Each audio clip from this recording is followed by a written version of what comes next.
예수님께서는 십자가에서 죽으시고 그리고 예수님께서 친히 말씀하신 대로 사흘 만에 부활하셨습니다. 부활하신 날이 어떤 날이냐면 바로 안식 후 첫날이죠. 안식 후 첫날에 예수님께서 부활하셨는데 그 부활하신 날 예수님께서는 저녁 시간이 되어서 누구를 만나러 가셨냐면 바로 자기가 사랑하는 그 12 제자들을 만나러 예수님께서 그들을 친히 찾아가셨습니다. 예수님께서 부활하시고 나서 이 예수님의 제자들은 너무나도 두려운 마음이 가득했습니다. 왜냐하면 로마 군인들과 그리고 유대 종교 지도자들이 이 없어진 시체를 찾기 위해서 이 예수를 따르는 사람들을 쫓고 있었기 때문에 예수님의 제자들은 두려운 마음으로 한 곳에 모여 있었고, 그리고 누가 찾아올까봐 문을 잠궈 놓고 그렇게 함께 모여 있는 상황이었습니다. 그런데 그곳에 제자들이 함께 두려움 가운데 모여 있는 그곳에 예수님께서는 자신의 모습을 나타내 보여주시는 겁니다. 하지만 제자 중에서 이곳에 없었던 한 사람이 있었습니다. 지금 예수님께서는 그 부활하시고 나서 저녁 시간에 한자리에 모여있는 제자들에게 나타나셔서 여러 가지 말씀들을 하시면서 자신의 부활하신 모습을 나타내 보여주셨는데, 그곳에 제자 중에 한 명만이 그 자리에 없어서 부활하신 예수님을 만나지 못했죠. 그 사람은 누구냐면 오늘 본문에도 나오는 바로 도마, 디두모라고 불리는 도마라고 하는 제자였습니다. 부활하신 예수님을 만나서 만난 그 제자들이 얼마나 기뻤겠어요. 그렇게 기다리고 보고 싶었던 그 예수님, 그 십자가에서 죽으셨지만 다시 부활하신 그 예수님을 만난 그 제자들이 얼마나 기쁜 마음이었겠습니까? 그리고 기쁜 마음으로 지금 그 자리에 함께, 어떤 이유인지는 모르겠지만 함께 있지 않았던 그 도마를 만나고 나서 기쁨으로 우리가 부활하신 예수님을 만났다라고 하는 이야기를 전해줬습니다. 야, 도마야, 우리가 예수님을 만났어. 그 죽으시고 부활하신 그 예수님이 우리 가운데 찾아오셔서 우리와 함께 말씀을 나눴어 라고 하는 이야기를 전해줬습니다. 그런데 이 이야기를 들은 도마는 다른 제자들, 부활하신 예수님을 만난 제자들과는 사뭇 다른 반응으로 그 이야기를 듣고 그렇게 기뻐하지 않았던 것 같아요. 기뻐하지 않을 뿐만 아니라 의심을 했다라고 하는 것을 오늘 본문에서 이야기를 해주고 있는데, 한번 25절 말씀을 한번 같이 읽어볼까요? 25절 시작. 다른 제자들이 그에게 이르되 우리가 주를 보았노라 하니, 도마가 이르되 내가 그의 손에 못자국을 보며 내 손가락을 그 못자국에 넣으며 내 손을 그 옆구리에 넣어보지 않고는 믿지 아니하겠노라 하니라. 아멘. 지금 도마의 반응이 어떤지 상상이 되시죠? 지금 다른 제자들은 너무나도 기쁜 마음으로 그 자리에 함께 있지 못했던 도마에게 이 기쁜 소식, 이 아름다운 소식을 지금 전해주는 거죠. 야, 우리가 예수님을 만났어. 그런데 도마의 반응은 시큰둥한 거죠. 그래? 근데 나는 그 예수님의 그 못자국을 보고 또 옆구리에 내 손을 직접 넣어보지 않으면은 나는 믿지 못할 것 같아 라고 하는 반응을 지금 보였던 겁니다. 그리고 지금 이 반응을 하고 나서, 이 도마가 이런 이야기를 하고 나서 오늘 본문에 의하면은 8일이 지난 거예요. 여드레가 지나고 나서 제자들이 지금 다시 전체 제자들이 다시 어느 집에 모여 있었던 겁니다. 그곳에서 다시 이 부활하신 예수님이 찾아오셨습니다. 지금 도마와 함께, 그 의심하고 있는 그 도마와 함께 모든 제자들이 모여있는 그 장소에 다시금 부활하신 예수님께서 자신의 모습을 나타내 보여주시는 거죠. 그리고는 부활하신 예수님의 이야기를 듣고 나는 믿을 수 없어. 나는 직접 내가 보고 내가 직접 손을 넣어보지 않고는 믿지 못해 라고 하는 그 말을 했던 도마에게 예수님께서 친히 말씀을 하시는 겁니다. 뭐라고 말씀하시냐면은 27절에 도마에게 이르시되 내 손가락을 이리 내밀어 내 손을 보고 내 손을 내밀어 내 옆구리에 넣어보라 라고 말씀을 하시는 거예요. 지금 도마가 이전에 8일 전에 그 제자들이 동료들에게 했던 이야기를 예수님도 듣고 알고 계셨던 거죠. 그래서 지금 한 자리에 모여 있는 그 제자들 중에서 특별히 의심하고 있는 그 도마에게 이야기를 하시는 거죠. 일로 와봐라. 여기서 지금 내 손을 보고 내 옆구리에 한번 너의 손을 넣어봐라 라고 지금 예수님께서 말씀을 하고 있는 겁니다. 그러면서 이 말씀을 들은 도마는 곧바로 그 예수님의 사랑의 음성을 듣고 곧바로 도마가 이야기를 합니다. 예수님은 나의 주님이십니다. 예수님은 나의 하나님이십니다. 라고 이렇게 자기 신앙의 고백을 하고 있는 것을 볼 수 있는데, 이 고백을 한 도마의 말이 맞춰지자 예수님께서 다시 그 도마와 함께 있는 제자들에게 이야기를 하시는 거죠. 예수께서 이르시되 너는 나를 본고로 믿느냐? 너는 나를 보았기 때문에 지금 믿느냐? 하지만 보지 못하고 믿는 자들은 복되도다 라고 하는 말씀을 지금 오늘 본문에서 하고 있는 것입니다. 오늘 본문에서 나오는 이 의심하는 도마, 부활하신 예수님을 만난 제자들과는 달리 그 이야기를 듣고 믿을 수 없다라고 의심하는 이 도마의 이야기가 기록된 이 요한복음, 다른 복음서에는 기록이 되어지 있지 않습니다. 오직 특별하게 요한복음에만 이 의심하는 도마의 이야기가 나오는데, 이 이야기를 듣고 알고 있는 우리들에게는, 많은 사람들에게는 신앙에 있어서 이 매우 부정적인 모습으로 이 의심하는 도마의 이야기를 하고 있는 것을 알 수 있어요. 좋은 의미로서 이 도마의 의심하는 이야기를 사용하는 게 아니라 신앙생활에 있어서 그렇게 의심하면 안 돼, 하나님의 말씀을 이 도마처럼 의심하면 안 돼라고 하는 그런 좋지 않은 어떤 뉘앙스로서 이 도마의 이야기를 사용하고 그리고 알고 있는 것을 우리가 볼 수 있는데, 부활하신 예수님을 믿지 못하고 그리고 의심 많은 도마라고 하는 우리들의 인상이 굉장히 많습니다. 이 요한복음 우리가 읽었던 24절에서 29절의 어떤 이 본문만 봐도 그런 뉘앙스가 느껴지는 것 같은 게 사실이긴 해요. 그렇지만 예수님께서도 우리의 생각과 같이 예수님께서도 이런 의심하는 도마를 향하여서 그렇게 부정적인 모습으로 지금 도마를 나무라거나 책망하거나 지금 좋지 않은 모습 본보기로 삼고 계시는 걸까요? 제가 성경을 들여다보면은 예수님께서는 우리가 생각하는 것만큼 단편적으로 생각하는 것처럼 그렇게 부정적인 모습으로 의심하는 도마의 모습을 이야기하고 있지 않다라고 하는 생각을 많이 하게 됩니다. 성경을 조금 더 주의 깊게 살펴보면은요, 이 도마에게 자신의 구멍난 손과 옆구리를 보여주신 것은 이 도마에게만이 아니었다라고 하는 것을 금방 알 수가 있어요. 지금 보세요, 여러분들.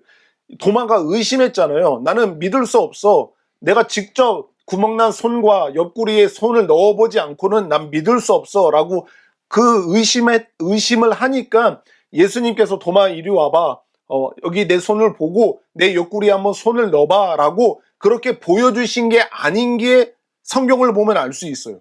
지금 우리가 읽지는 않았지만 지금 같은 성경에서 보면은 예수님께서 부활하시고 나서 첫째 날에, 그 부활하신 날에 저녁 시간에 지금 제자들이 모여있는, 도마가 빠졌지만 제자들이 모여있는 곳에 찾아가셔서 지금 여러 가지 말씀을 하셨잖아요. 그런데 그 상황 속에서 예수님의 하신 행동을 보면은 이 도마에게만 한 행동이 결코 도마에게만 한 행동은 아니라고 하는 것을 알 수가 있는데, 20절 말씀을 보세요. 19절부터 보면은 이날 곧 안식 후 첫날 저녁 때에 제자들이 유대인들을 두려워하여 모인 곳에 문들을 닫았더니 예수께서 그곳에 찾아오셔서 서서 이르시되 너희에게 평강이 있을지어다 라고 말씀하시고 나서 20절에 이 말씀을 하시고 손과 옆구리를 보이시니 제자들이 주를 보고 기뻐하더라. 보세요, 지금 예수님이 제자들이 모여있는 곳에 처음으로 부활하신 모습을 나타내 보여주셨어요. 그런데 그러고 나서 평강이 있을지어다라고 말씀하시고 나서 예수님이 곧바로 그 제자들에게 보이신 모습은 뭐냐면은 손과 옆구리를 보이시니라고 하는 거예요. 지금 제자들이 보여달라고 하지 않았어요. 도마처럼 의심하고 있던 게 아니었어요. 그런데 예수님은 지금 자신의 구멍난 손과 구멍난 옆구리를 보여주시는 거예요.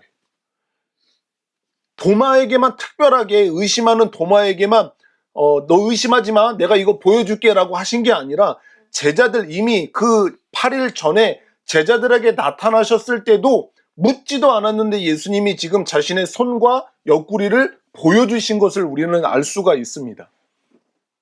그러면 왜 보여주셨을까요? 지금 제자들이 의심하고 있거나 보여달라고 요청을 한 게 아닌데 왜 예수님은 찾아오셔서 그 제자들에게 자신의 구멍난 손과 옆구리를 왜 보여주시는 걸까요? 굳이 안 보여주셔도 될 것 같은데 왜 보여주시는 걸까요? 예수님은요, 우리에게 보는 것이 얼마나 중요한지를 예수님은 알고 계셨던 거예요. 우리 제자들뿐만 아니라 하나님의 피조물인 우리 사람에게 있어서 눈으로 보는 것이 얼마나 중요한지, 그 보는 것에 얼마나 연약한 사람들인지를 예수님은 알고 계셨기 때문에 지금 부활하셔서 자신의 모습을 처음으로 제자들에게 나타내 보이시면서 봐라, 내 손을 보니? 내 구멍난 옆구리를 보니? 라고 하면서 그것을 보여주신 거라고 하는 거죠. 우리를 잘 알고 계신 예수님이다라고 하는 거예요. 예수님은 부활하기 전에도 그랬지만 부활하신 예수님께서는 우리를 너무나도 잘 알고 계세요.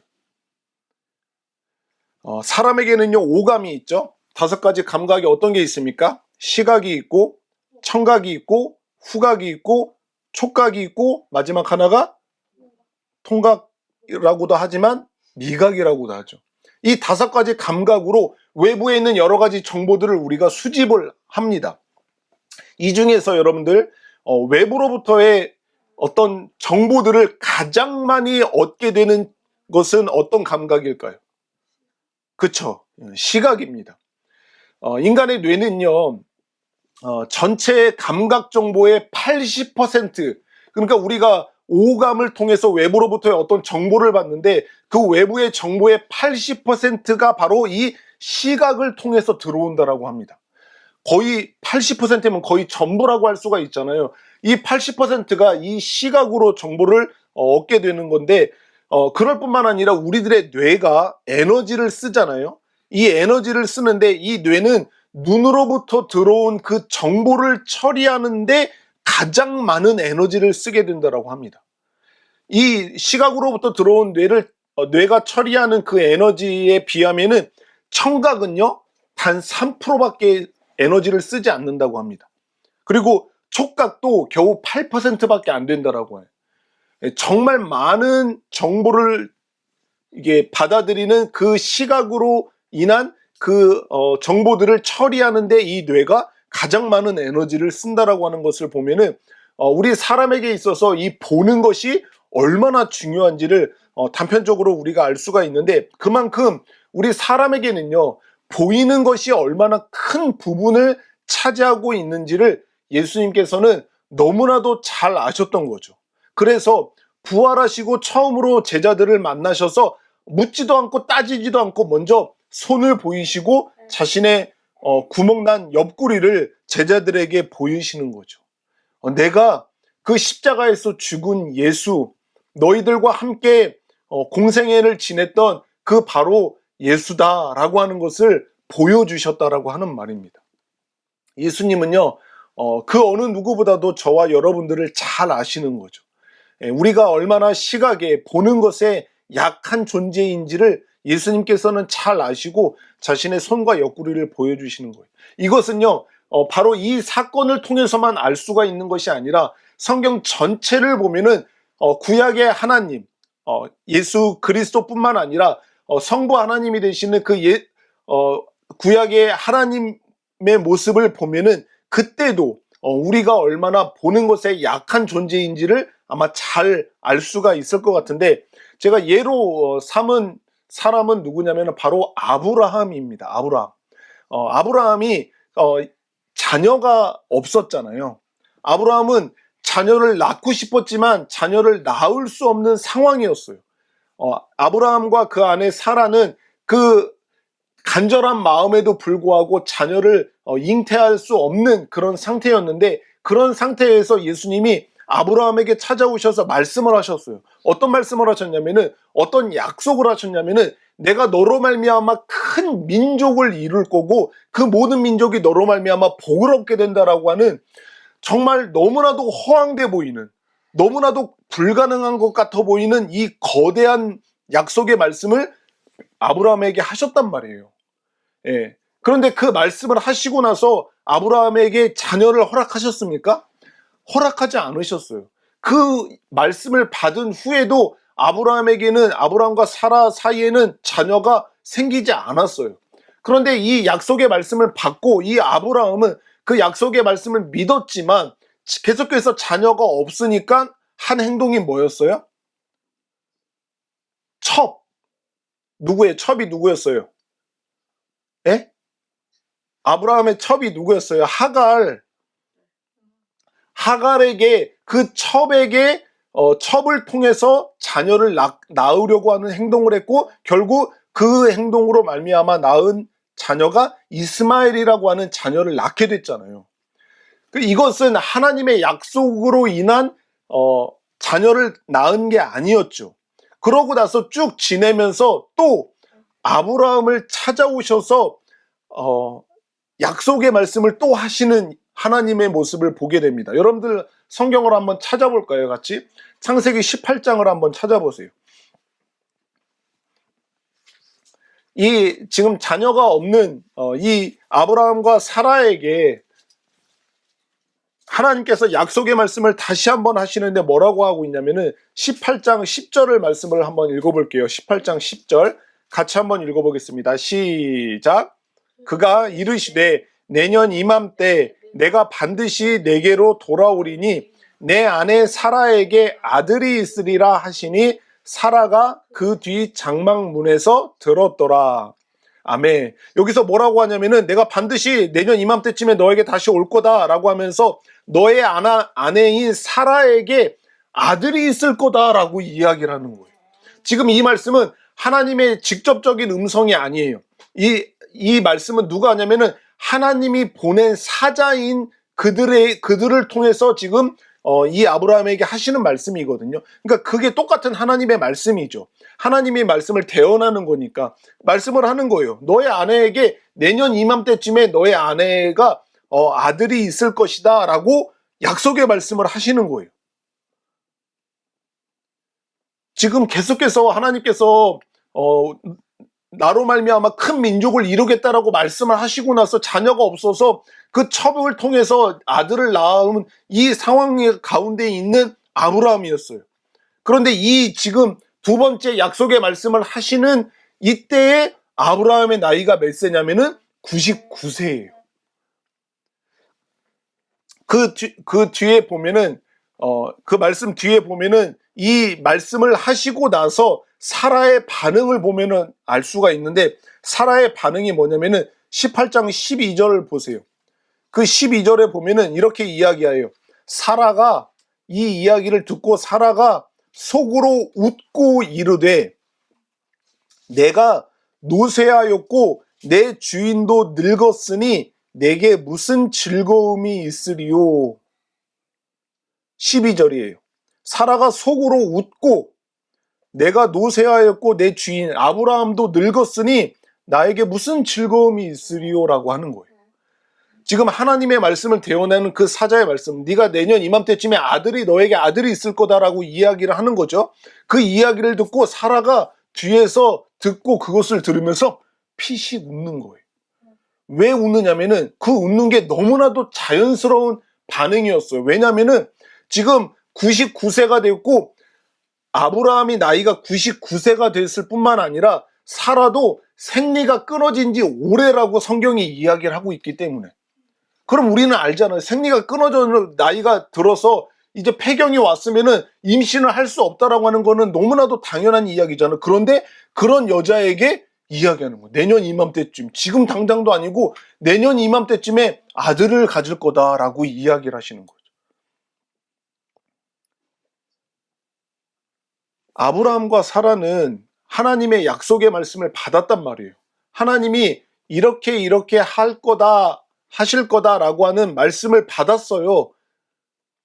그런데 이 아브라함과 사라의 눈에 보이는 것은 아무것도 없는 거예요. 지금 자신들의 눈에 보이는 것은 늙고 쇠하여진 자신의 육신과 폐경이 되어져 버린 그 사라의 몸을 보고 있는 거예요. 그들이 보는 것은 그게 현실이에요. 그런데 하나님의 약속의 말씀은 내년 이맘때쯤에 너 사라에게 아들이 있을 것이다 라고 말씀하시는 거죠. 하나님은 아시는 거예요. 이 사라와 아브라함이 눈에 보이는 게 얼마나 이들에게 중요한지. 예. 그것을 우리가 엿보아 알 수가 있고, 또 우리 사람에게 있어서 얼마나 눈에 보이는 것이 중요한지를 나타내 보여주는 정말 좋은, 정말 이해하기 좋은 예로 들 수 있는 것이 바로 누구냐면은 사사 기드온입니다. 사사 기드온. 여러분 성경 읽어봐서 기드온을 아시죠? 기억이 나실 거예요. 이 기드온이요, 지금 사사로서 하나님의 백성들 이스라엘을 지키는데 지금 미디안의 군대가 지금 그들을 쳐들어오려고, 이스라엘 백성들을 공격하려고 지금 오는 상황 속에서 지금 이 기드온이라고 하는 이 사사를 사용하셔서 하나님이 이스라엘 백성들을 그 미디안의 군대로부터 지키겠다라고 하시는 거예요. 그런데 너무나도 힘이 없고 나약한 자신의 모습들, 그 이스라엘의 모습과는 다르게 너무나도 강력하고 많은 수의 군대를 가지고 있는 미디안 군대를 보면 이거는 싸움이 안 된다라고 하는 것을 알 수가 있었어요. 그런 상황 속에서 하나님께서 어떤 말씀을 하시는지를 한번 같이 좀 찾아봅시다. 사사기 6장을 볼게요.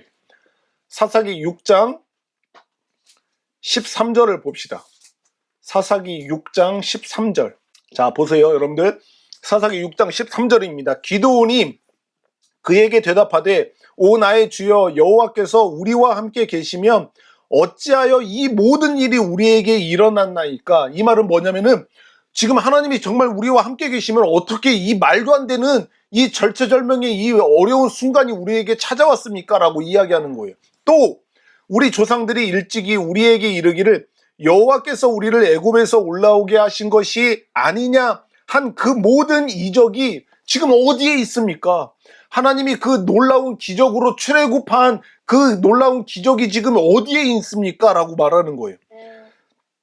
이제 여호와께서 우리를 버리사 미디안의 손에 우리를 넘겨주셨나이다. 하나님이 우리를 버렸다라고 하는 거예요. 하나님이 우리와 함께 하시지 않는 거예요. 이제 우리 모두가 미디안의 군대의 손에 죽게 되었다라고 이야기를 하는 거예요. 덮지 마시고 14절에 보세요. 14절에 보면은 여호와께서 그를 향하여 이르시되 너는 가서 이 너의 힘으로 이스라엘을 미디안의 손에서 구원하라.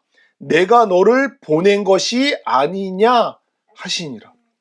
지금 하나님이 우리와 함께 하시지 않는 거 아니에요. 어떻게 하나님이 그 출애굽한 놀라운 기적을 행하셨던 그 놀라운 기적들은 다 어디 있습니까? 우리를 하나님이 버리셔서 이제 미디안의 손에 우리를 죽게 하시는 거 아닙니까? 라고 말하는 그 기드온의 이야기에 하나님이 대답하시는 거예요. 너는 이제 가서 너의 힘으로, 기드온 너의 힘으로 이스라엘을 이 미디안의 손에서 구원하라. 내가 너를 보낸 것이 아니냐라고 하는 이 약속의 말씀을 하시는 거예요. 그러니까 너는 걱정하지 말고 두려워하지 말고 염려하지 말고 내가 너를 보냈으니까 가서 미디안의 손에서 이스라엘 백성들을 구원해라. 너가 승리할 거다라고 하는 말씀을 하시는 거예요. 결국은. 이 말을 듣고 기드온의 눈에 보이는 게 있을 거 아니에요. 지금 우리는 얼마나 미천한 백성들인지 알고 저 미디안의 군대가 얼마나 많고 얼마나 강력한 군대인지를 자신의 눈으로 똑똑히 보고 있단 말이에요. 그런데 그 상황 속에서 하나님이 이 약속의 말씀을 하시고 뭐 하늘로부터 아주 강력한 무기를 보내주시거나 아니면 저기 이방 민족들을 옆에다가 딱 붙여주셔서 우리를 도와주게 만들거나 어떤 그런 눈에 보이는 뭔가를 주시지 않은 거예요. 그러니까 눈에 보이는 것이 없는 그 상황 속에서 단지 약속의 말씀만이 있는 그에게 그가 하나님에게 보인 반응은 어떤 반응입니까? 우리가 잘 알고 있는 그 하나님을 시험하는 모습이에요. 마치 오늘 본문에서 도마가 내가 하나님의 손을 만지고 하나님의 옆구리에 내 손을 넣어보지 않으면 믿지 않겠습니다라고 그 의심하는 모습과 동일한 그 기도원의 모습을 보게 되는 거죠. 어떻게 반응을 합니까? 거기 36절에 보면은 같은 성경의 36절을 보면 이렇게 이야기해요. 이 기드온이 보인 반응은 뭐냐면은 기드온이 하나님께 여쭈되 주께서 이미 말씀하신 같이 내 손으로 이스라엘을 구원하시려거든 이러는 거예요. 하나님, 나에게는 지금 눈에 보이는 건 아무것도 주시지 않고 지금 이 약속의 말씀으로 내가 지금 이스라엘 백성을 구원한다라고 말씀하셨다라고 하면은 그렇다면 그 말씀이 정말이라고 하면은 하나님, 내가 한 가지 시험을 하겠습니다라고 하는 거예요. 그러면서 어떻게 하나님에게 이야기를 하냐면은 하나님 여기 양털 뭉치가 하나가 있습니다. 이 양털 뭉치를 저기 타작마당의 한 복판에 내가 올려놓겠습니다. 그런데 만약에 하나님이 정말 나를 통해서 이스라엘 백성들을 구원하신다라고 하는 약속의 말씀이 맞다고 한다면은 이 양털 뭉치만 젖고 그 모든 타작마당은 하나도 젖지 않는 일이 일어나게 해주십시오라고 하는 거예요. 그래서 그 말을 하고 하루가 지났죠. 밤을 지새운 거예요. 그러면서 가서 봤더니 어떤 일이 벌어졌습니까? 모든 타작마당은 뽀송뽀송하게 하나도 젖지 않았는데 그 기드온이 올려놓은 양털 뭉치만 그거를 짜서 물이 한 그릇 한가득 나올 정도로 그 양털 뭉치만 젖은 일이 벌어진 거예요. 그러면 이 정도 했으면은 믿을 법 하잖아요? 그런데 이 기드온은 이것도 믿지 못하겠어. 그러면 하나님 정말 죄송합니다. 그러면 제가 한 번만 더 하나님을 시험하겠습니다. 이번엔 거꾸로 하겠습니다. 이번에는 그 양털 뭉치는 뽀송뽀송하게 마르고 그 주변에 있는 모든 타작마당만 젖게 해주십시오. 그럼 제가 믿겠습니다. 다음날 어떤 일이 벌어졌습니까? 그대로 그 일이 벌어진 거예요. 양털 뭉치는 뽀송뽀송하게 아주 솜털 뭉치가 아주 뽀송뽀송하게 말라 있는데 그 주변의 타작마당은 다 촉촉히 아침 이슬에 의해서 젖는 일이 벌어지게 된 거예요. 그걸 누가 행하셨습니까? 하나님이 행하신 일이잖아요. 지금 기드온은 하나님의 약속의 말씀을 받았지만 눈에 보이는 게 하나도 없으니까 의심이 들었던 거예요. 지금 자칫 잘못하면은 나뿐만 아니라 모든 이스라엘 백성들이 미디안의 손에 죽게 된 이 상황 속에서 그 약속의 말씀만 가지고는 나아가기에 두려움이 있던 거죠. 눈에 보이는 게 없으니까. 그러니까 눈에 보이는 뭔가를 보여주십시오라고 하면서 이 양털 뭉치로 하나님을 시험한 거예요.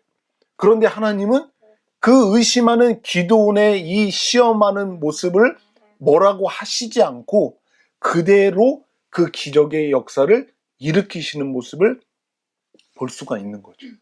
그러니까 구약의 성경에서도 보면은요, 이것 이외에도 얼마나 하나님의 약속의 말씀을 받았지만 눈에 보이는 게 없어서 그 눈에 보이는 게 없어서 하나님의 약속의 말씀을 의심하고 시험했던 여러 사건들, 여러 인물들의 모습을 우리는 볼 수가 있는 거예요. 그만큼 우리 사람에게 있어서는 얼마나 눈에 보이는 게 중요한지, 눈에 보이는 거에 우리가 얼마나 연약한지를 하나님은 너무나도 잘 아셨다라고 하는 것을 우리는 엿볼 수 있어요. 하나님은 정말 우리를 잘 아셨어요. 눈에 보이는 게 얼마나 중요한지를. 그럴 뿐만 아니라 오늘 본문에서 이 의심하는 도마가 얼마나 눈에 보이는 게 연약한지, 그리고 다른 제자들도 그 눈에 보이는 게 얼마나 연약한지를, 그들의 연약한 모습을 너무나도 잘 아셨을 뿐만 아니라 그 예수님께서는 믿음이 없기를 바라지 아니하시고 믿음이 있는 자가 되기를 바라시는 예수님인 것을 우리는 볼 수가 있습니다. 27절 한번 같이 볼까요? 27절에 보면은 이렇게 이야기하는 거예요.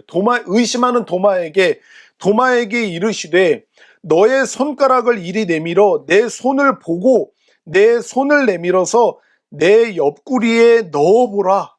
그리하여 믿음 없는 자가 되지 말고 믿음 있는 자, 믿는 자가 되라 라고 이렇게 말씀하시는 거죠. 예수님의 마음은 지금 자신의 부활하신 예수님을 의심하는 도마에게 책망하거나 나무라시는 게 아니라 네가 손을 넣어봐라. 의심이 되니? 보이지 않아서 의심이 되니? 그러면 만져보고 손을 넣어봐라. 그리하여서 네가 믿음 없는 자가 되지 말고 반드시 믿는 자가 되어라 라고 하시는 그 예수님의 모습을 볼 수가 있는 거죠. 예수님께서 우리에게 진정으로 바라시는 것은요, 절대 의심하지 말라가 아니에요. 도마에게만 하시는 말씀이 아니라 우리들에게도 우리들의 얼마나 눈에 보이는 게 연약한지, 눈에 보이는 게 우리들에게 있어서 얼마나 중요한지를 잘 아시는 예수님은 우리들에게도 여전히 말씀하시는 거죠. 절대로 너 어떠한 경우에도 내가 너에게 준 그 말씀을 의심하지 마. 의심하는 날에는 모든 게 끝장이야. 이렇게 말씀하시는 게 아니에요. 예수님께서는 우리들에게 바라시는 것은 의심할지라도, 의심이 될지라도 믿음 없는 자가 되지 말어라. 의심할지라도 믿음이 있는 자가 되라라고 우리들에게도 말씀하시는 거예요. 마귀와 함께 예수님의 마음은요, 지금 이 마귀와 함께 그 지옥에 절대로 들어가면 안 된다라고 하는 것을, 그 마음을 갖고 계시는 분이 바로 예수님이에요. 이제 사탄 마귀의 운명은 결정지어졌어요. 그의 사망의 권세는 모두 다 깨뜨려지고 그가 이제 영원한 사망 가운데, 영원한 그 죽음 가운데 거하게 되는, 그 지옥에 거하게 될 거라고 하는 것을 예수님께서는 아셨고, 그 사단 마귀는 어떻게 해서든지 자기와 함께 사람들을 미혹하여서 그곳에 끌고 들어가게 하는 게 이 마귀의 목적이잖아요. 그래서 예수님께서는 하나님의 사람들이 그 지옥에 가지 않게 하시고자 하는 게 하나님의 마음인 거죠. 그것은 결코 가면 안 되는 곳이라고 하는 것을 예수님도 아셨던 거죠. 그런 예수님께서 사랑하는 제자들이 의심이 할지라도, 그 부활하신 예수님을 의심할지라도 믿음을 가지고 어떻게 해서든지 내 손을 만져보고 내 손의 옆구리에 손을 넣어 볼지라도, 그렇게 해서라도 의심 없는 자가 되어서 그 믿음을 가지고 천국에 가기를 바라시고 원하시고 계신다라고 하는 것을 지금 말하고 있는 거예요. 제가 오늘 설교 제목을 여러분들의 머릿속에 기억을 하라고, 기억이 되어질 수 있도록 알바 천국이라고 제목을 지은 거예요.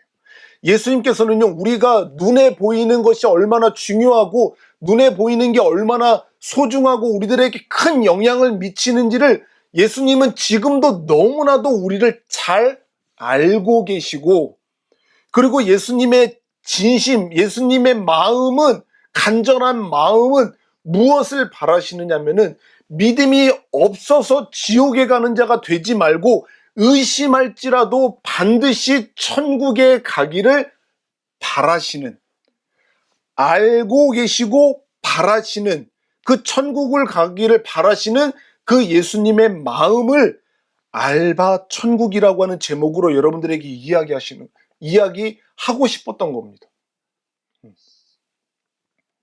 예수님은요, 여기에서만이 아니라 누가복음 24장에서 보면은요, 누가복음 24장 39절에서 보면은 얼마만큼 예수님은 우리를 잘 알고 계시고 얼마나 우리에게 믿음이 있기를 바라셨는지를 이 한 구절에서 잘 알려주는데 이렇게 예수님이 말씀하시는 거예요. 내 손과 발을 보고 나인 줄을 알아라. 또 나를 만져봐라. 제자들아, 사람들아, 나를 만져봐라라고 하는. 영은 살과 뼈가 없으되 너희 보는 바와 같이 나는 지금 너희와 함께 있느니라 라고 말씀하시는 거예요. 이 예수님의 마음이, 이 간절한 마음이, 이 바라시는 간절한 마음이 느껴지십니까? 내 손과 발을 보고 나인 줄을 알아라. 나를 만져보고 내가 지금 여기 있다라고 하는 것을 믿어라 라고 하는 것을 말씀하고 계시는 그 예수님의 마음이 느껴지지 않습니까? 아브라함과 기드온에게도요, 하나님께서는 믿음을 가지시기를 바라셨던 거예요. 웃었다니까요. 하나님의 말씀을 듣고 피식 웃은 거예요. 얼마나 이게 믿어지지 않고 얼마나 눈에 보이는 게 없었으면은 그 하나님의 말씀을 듣고 웃었겠습니까? 기드온도 마찬가지고. 그런데 그렇게 의심하고 하나님을 시험하는 이 아브라함과 기드온에게도 동일하게 하나님께서 원하셨던 것은 그를 잘 아셨죠. 아브라함을 잘 아셨고 기드온을 잘 알으셨고, 그리고 간절히 바라고 원하셨던 것은 그럼에도 불구하고 그들이 끝까지 믿기를 원하셔서 그것들을 허락하신 거예요. 저 같으면 그렇게 안 했을 것 같아요. 만약에 제가 그런 상황 속에서 내가 만약에 말을 했는데 아브라함과 사라가 그런 식으로 비웃었고 정말 믿지 않았으면 나는 그런 식으로 아브라함과 사라를 가만두지 않았을 것 같아요. 기드온, 지금 나를 시험해? 나를 못 믿고 지금 나를 한 번도 아니고 두 번이나 시험을 한단 말이야? 라고 하면서 그들을 가만히 안 뒀을 것 같아요. 그런데 우리 하나님 아버지는요, 이렇게 의심하는 이들을 용납하셨고 참으셨어요. 그리고 그거를 받아들이셨어요. 왜? 잘 알고 계시기 때문에. 결국 믿음을 갖고 그 하나님 아버지 앞에 나올 수 있도록 그들을 이끌어 주신 거예요. 아브라함을 이끌어 주셨고 기드온을 이끌어 주신 거예요. 믿음을 갖기를 바라시고. 도마가 의심한 게 맞지요. 예.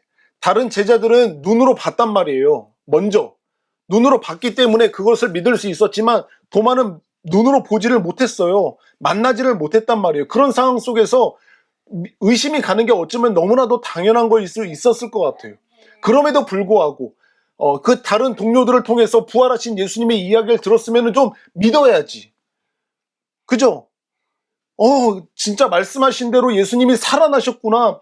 사망 권세를 이기시고 그 깨뜨리시고 결국 예수님이 그 말씀을 이루셔서 살아나셨구나라고 하는 것을 믿었어야죠.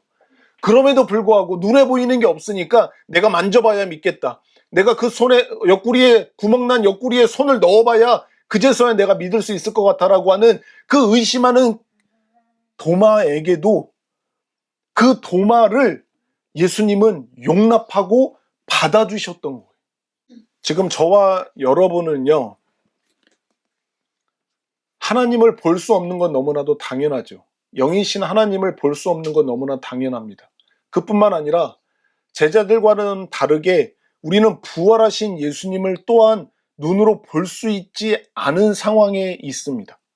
보고 싶어도 그 부활하신 예수님을 아무리 보고 싶어도 이제는 다시 오시는 그날 전까지는 결코 우리들의 눈으로 볼 수가 없습니다. 우리는 구멍난 손에 손을 넣어볼 수도 없어요. 그 구멍난 옆구리에 우리의 손을 집어넣을 수도 없는 상황이 바로 저와 여러분들의 상황입니다. 지금 우리는 인생이라고 하는 긴 항해를 하면서 그 긴 항해 동안에 다양한 환경과 다양한 사건과 다양한 문제들을 만나게 됩니다.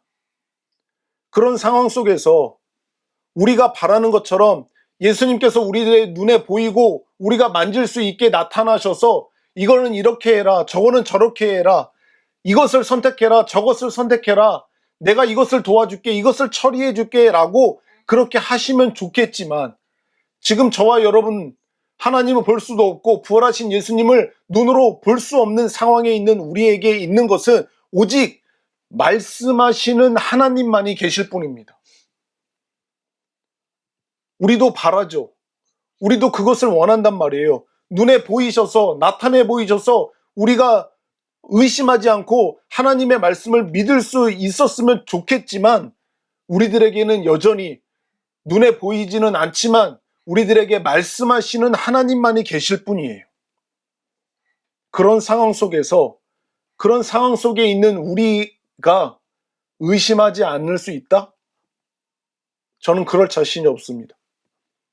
네. 저에게도 눈에 보이는 게 너무나도 중요해요. 내 앞에 펼쳐진 그 현실을 바라보는 그것이 너무나도 중요해서 때로는 의심이 될 때가 있어요. 정말 하나님의 말씀 이거 맞아? 정말 이 말씀대로 되는 거 맞아? 라고 의심이 될 수 있어요. 보이지 않으니 의심이 생기죠. 만질 수 없으니 의심이 생길 때가 있는 거예요. 말씀대로 이루어지기를 바라는 그 마음과, 우리는 하나님의 말씀을 가지고 있잖아요. 하나님이 우리들에게 이런 말씀을 하신단 말이에요. 이 성경을 통해서 우리들에게 약속의 말씀을 하신단 말이에요. 그 약속의 말씀을 가지고 있는 우리가 정말 이 말씀이 이 말씀대로 나에게 주시는 말씀대로 이루어지기를 간절히 바라는 마음이 있기 때문에 의심도 생기는 거예요. 하나님이 나에게 주신 그 말씀이 이루어질 거라고 하는 것에 대해서 관심도 없고 그것을 전혀 바라지 않고 소망하지 않는 사람은 의심할 필요가 없어요. 의심할 이유가 하나도 없습니다. 왜? 그것은 그에게 중요하지 않기 때문에, 그것을 소망하거나 그것을 원하지 않기 때문에 의심조차가 되지 않는 거예요. 그런데 그것이 그 말씀대로 되어지는 일을 간절히 바라고 원하는 그 사람이기 때문에 의심도 생기는 거라고 저는 생각해요. 하나님은요, 그런 말씀대로 되어지기를 간절히 바라고 그것을 믿는 그런 우리들에게 구멍난 손과 옆구리에 우리의 손을 넣어봐도 괜찮다라고 말씀하시는 하나님이세요. 결코 도마에게 부정적인 의미로서 결코 이런 일은 있어서는 안 된다라고 말씀하시는 예수님이 아니에요. 아셨죠, 여러분들? 도마는 너무나도 정상적이었어요. 도마만이 특별히 의심이 많아서 그렇게 부활하신 예수님을 의심했던 게 아니에요. 저와 여러분들도 여전히 이 육신을 안고 살아가는 이유 때문에 하나님의 약속의 말씀을 받고 그것을 가지고 있음에도 불구하고, 그 말씀을 듣고 그 말씀을 믿음에도 불구하고 눈에 보이지 않는 그 상황 때문에, 그 현실 때문에 의심이 생겨서 예수님 저는 믿지 못하겠어요. 예수님의 손과 옆구리에 손을 넣어볼 때까지는 저는 예수님을 그 말씀을 믿을 수가 없습니다라고 그렇게 의심할 때가 있지만, 그런 우리를 나무라시지 않고 예수님은 뭐라고 말씀하시냐면은 너의 손을 내밀어라. 나의 이 구멍난 손을 보아라. 나의 구멍난 옆구리에 너의 손을 집어넣어 보고, 그리고 믿음 없는 자가 되지 말고 믿음 있는 자가 되기를 바라시는 게 우리 예수님의, 우리 하나님의 마음인 거예요. 그러니까 저와 여러분이 인생을 살아가시면서 만나는 여러 가지 상황과 환경과 또 처지와 또 문제들과 어려움 속에서 하나님의 말씀을 받고 의심이 될지라도 그 의심된다라고 해서 여러분 스스로를 책망하거나 낙심하지 마시고, 우리 도마에게 자신의 손을 넣어보고 만져보라고 말씀하시는 그 예수님의 음성을 들으실 수 있는 여러분이 되셨으면 좋겠어요. 예수님이 왜 그러시냐면은 우리를 너무나도 잘 알고 계시기 때문에 그래요. 그리고 예수님은 우리에게 믿음이 없는 자가 되기를 원하지 않고, 의심할지라도 그 손을 옆구리에 집어넣어서라도 믿음 있는 자가 되기를 간절히 바라시는 예수님이기 때문에 우리는 그 상황 속에서도 의심하지 의심을 가지고서도 믿음으로 나아가야 된다라고 하는 말입니다. 하지만 그분의 손과 옆구리에 자신의 손을 넣지 않고도 믿는 자는 복되다라고 말씀하셨어요. 예수님은 꼭 기억하셔야 돼요. 예수님은 도마에게 그 손을 넣어보라고 말씀하시는 것뿐만 아니라 너는 나를 본고로 믿느냐? 보지 않고 나를 믿는 자는 복되도다라고 말씀하시는 거예요. 보고 믿는 자도 믿어야 할 텐데 보지 않고 믿는 자는 보고 믿는 자보다도 더 복되다라고 하는 말씀을 함께 하신 것을 기억하셔야 됩니다. 우리는 하나님의 약속의 말씀을 가졌지만 눈에 보이지 않는 상황 속에서 의심이 될지라도 아브라함처럼 기드온처럼 하나님을 시험하는 일이 있을지라도 결국 우리의 그 마음을 믿음으로 가져가야 되는 그런 우리임에도 불구하고 우리들은 어느 단계로 나아가야 되냐면은 우리들의 눈에 보이지 않을지라도 우리들의 현실에 그것들이 펼쳐지지 않는지라도 하나님의 약속의 말씀이 우리에게 주어지면은 그 보이지 않는 상황 속에서도 그 보이지 않는 상황 속에서 말씀하시는 그 하나님의 약속의 말씀을 굳게 믿는 믿음을 소유한 자가 되어야 하는 게 바로 우리들이. 아멘이십니까? 보지 않고도 믿는 그 더욱 복된 자가 되어야 하는 게 바로 우리들인 거죠. 우린 그런 믿음의 소유자가 다 되어야 하는 것입니다. 그런 믿음의 소유자가 되기를 축복합니다, 여러분들. 눈에 보이지 않을지라도 말씀하시는 하나님의 약속의 말씀을 굳게 붙들고 나아가는 그런 성숙한 믿음의 소유자가 되기를 예수님의 이름으로 축복합니다. 의심한다라고 하는 것은 그 말씀대로 이루어지기를 간절히 바라는 마음이 있기 때문에 그렇다라고 제가 말씀을 드렸어요. 저와 여러분들의 삶 속에 여러분들 각자가 간절히 바라고 원하는 그 일들이 있잖아요. 그 속에서 하나님의 약속의 말씀을 가지고 있을 거예요. 주 예수를 믿으라. 그리하면 너와 내 집이 구원을 얻으리라. 약속의 말씀이죠. 너희는 병든 자를 위하여 힘써 기도하라. 의인의 기도는 역사하는 힘이 있느니라. 우리는 이런 약속의 말씀을 갖고 있단 말이에요. 그렇지만 우리 눈에 그 현실을 바라볼 때는 우리 눈에 보이는 것은 이 약속의 말씀과 사뭇 다를 때가 있어요. 우리는 그 약속의 말씀을 믿음의 눈으로 바라보고 그 약속의 말씀을 취해야 하는 거예요. 받아들여야 되고 믿어야 되는 게 바로 우리들인 거죠. 하지만 오늘 본문에서 예수님의 부활하심을 의심하고 그의 손과 옆구리에 손을 넣지 않고는 믿을 수 없다라고 그 의심했던 도마와 같이 우리 안에 의심이 생길지라도 우리를 너무나도 잘 아시고 그리고 우리를 믿음 없는 자가 되기를 바라시는 것이 아니라 어찌하든지 의심할지라도 믿음 있는 자가 되기를 바라시는 그 우리를 사랑하시는 그 예수님이 있기 때문에 우리는 어떠한 처지와 어떤 환경 속에서도 의심할지라도 의심이 조금 될지라도 선하시고 인자와 자비가 풍성하신 우리 하나님의 약속의 말씀을 끝까지 붙들고 살아가시는 저와 여러분 모두가 되시기를 예수 그리스도의 이름으로 축원드립니다. 아멘. 아멘.